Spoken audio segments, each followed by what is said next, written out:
नमस्कार विद्यार्थी मित्र हो.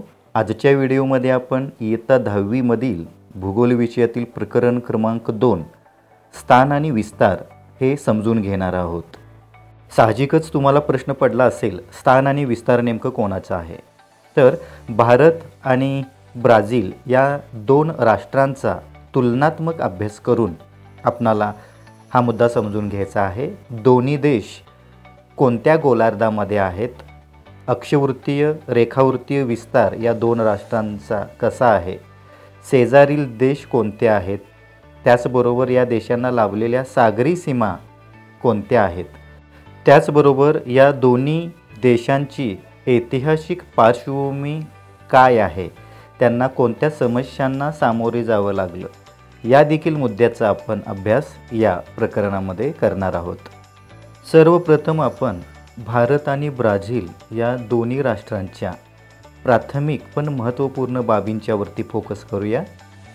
जागतिक लोकसंख्येच्या बाबतीत भारत 2011च्या लोकसंख्या जनगणनेनुसार दुसऱ्या क्रमांकावरील देश आहे. मसाल्याच्या पदार्थासाठी साहजिकच भारत जगप्रसिद्ध आहे आणि देशामध्ये सर्वात लोकप्रिय असणारा खेळ जो आहे तो क्रिकेट आहे. या तीन बाबींची कल्पना आपणाला सुरुवातीलाच असायला हवं. या अनुषंगाने ब्राझीलचा देखील आपण विचार करूया. सांबा नृत्य प्रकारासाठी ब्राझील हा देश प्रसिद्ध आहे.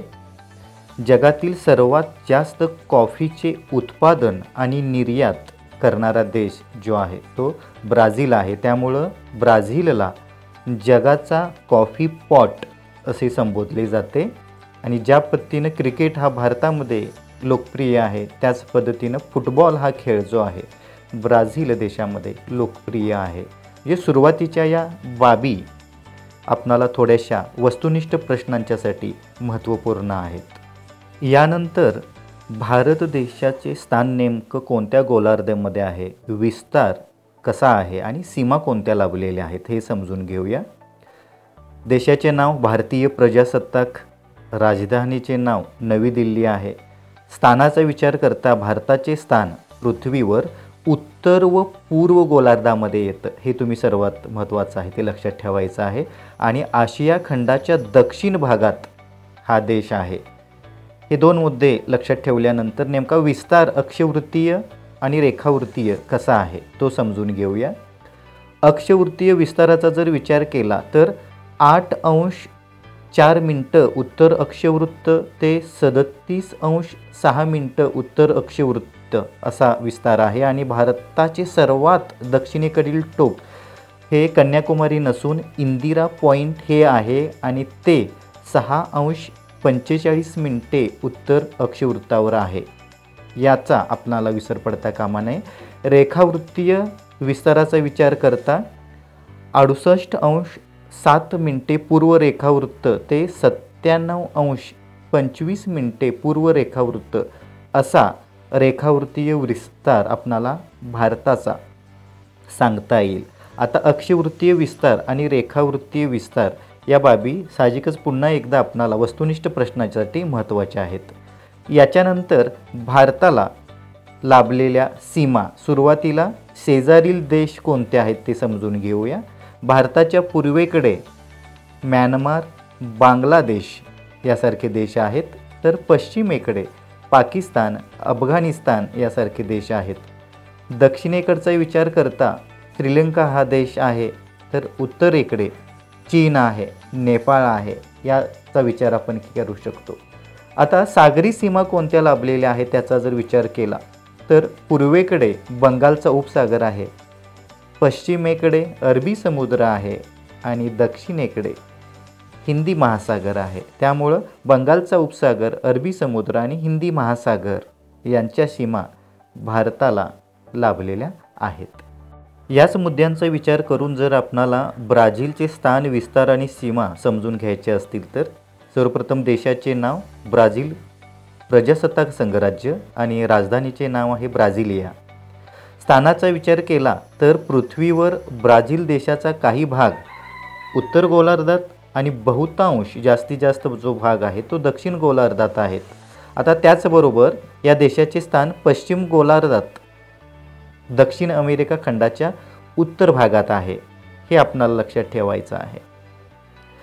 यानंतर आपण विस्ताराच्या दृष्टिकोनातून विचार केला तर अक्षवृत्तीय विस्तार जो आहे तो 5°15' उत्तर अक्षवृत्त ते 33°45' दक्षिण अक्षवृत्त असा अक्षवृत्तीय विस्तार आपणाला विचारात घ्यावा लागेल. आणि रेखावृत्तीय विस्तार विचारात घेताना 34°47' पश्चिम रेखावृत्त ते 73°48' पश्चिम रेखावृत्त असा आपणाला समजून घ्यावा लागेल. आता यानंतर सीमांचा विचार करता ब्राझीलच्या शेजारील देश कोणकोणते आहेत ते समजून घेऊया.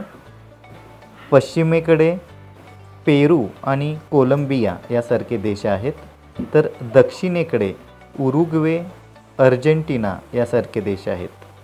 उत्तरेकडे तुम्हाला गियाना, सुरिनाम, फ्रेंच गियाना यासारख्या राष्ट्रांचा उल्लेख करावा लागेल. शेजारील देश झाल्यानंतर आता ब्राझीलला लाभलेल्या सागरी सीमा कोणत्या आहेत त्याचा जर विचार केला तर ब्राझीलला दक्षिण अटलांटिक महासागर आणि उत्तर अटलांटिक महासागर यांच्या सीमा लाभलेल्या आहेत. दोन्ही देशांचे स्थान, विस्तार आणि सीमा समजून घेतल्यानंतर आता भारताची ऐतिहासिक पार्श्वभूमी नजरेखालून घालूया.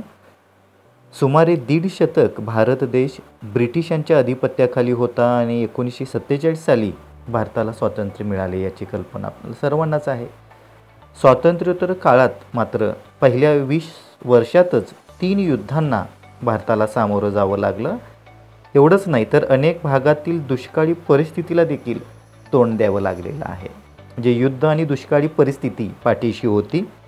त्याचबरोबर अनेक समस्या असूनही भारत हा जगातील प्रमुख विकसनशील देश आहे हे विसरता येणार नाही. आणि भारत आज एक प्रमुख जागतिक बाजारपेठ म्हणून ओळखला जातो. आपली ओळख टिकवून आहे. विविध टप्प्यावर झालेल्या आर्थिक सुधारणामुळे भारताच्या आर्थिक विकासाला वेग आलेला आहे हे आपण नाकारू शकत नाही. आणि भारतातील लोकसंख्येत हा मुद्दा लक्षात ठेवा, तरुणाईचे प्रमाण सर्वात जास्त आहे आणि हा क्रियाशील वयोगट असल्याने भारताकडे एक तरुण देश म्हणून पाहिलं जातं. आता ब्राझीलची ऐतिहासिक पार्श्वभूमी समजून घेत असताना हा देश 3 शतकांपेक्षा अधिक काळ पोर्तुगीजांच्या अधिपत्याखाली होता आणि त्यानंतर 1822 साली ब्राझील स्वतंत्र झाला. 1930 पासून ते 1985 पर्यंत म्हणजे अर्ध्या शतकापेक्षा जास्त काळ हा देश लोकप्रिय लष्करी राजवटीखाली होता. एवढेच नाही तर 20व्या शतकाच्या शेवटच्या कालखंडात जागतिक वित्तीय समस्यामधून हा देश सावरला आहे आणि जगाच्या आर्थिक विकासाला हातभार लावणारा देश आणि भविष्यातील एक प्रमुख बाजारपेठ या दृष्टीने ब्राझीलकडे पाहिले जाते.